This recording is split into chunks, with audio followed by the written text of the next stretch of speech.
lugar muito distante, uma jovem estudante saiu para se formar. Chegou na minha cidade, ingressou na faculdade, passou no vestibular. Como universitária, sua luta era diária para o sonho realizar. Sua origem era mesmo camponesa, amante da natureza, e o seu hobby era cantar. Livros, aulas, novidades, estudava com vontade, aprendendo sempre mais. Nos momentos importantes, também era militante das causas sociais.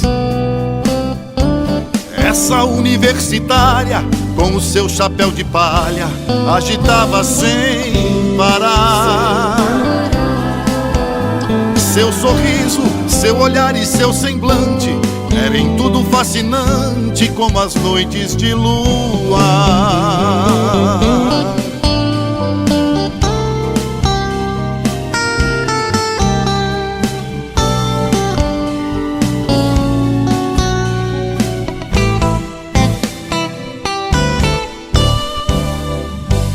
Com carinho e com vontade, cantava a liberdade, a paz e o amor.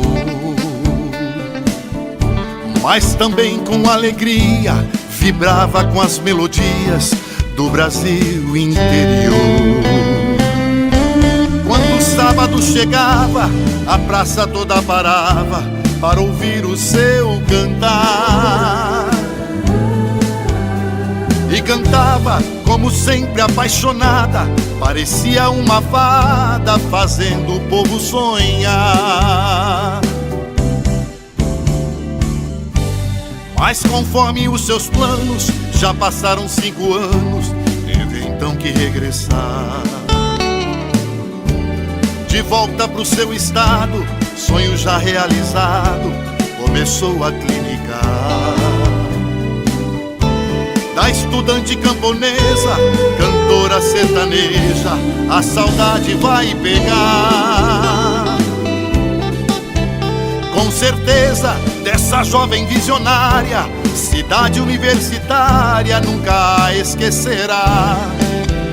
Com certeza, dessa jovem visionária, cidade universitária nunca a esquecerá.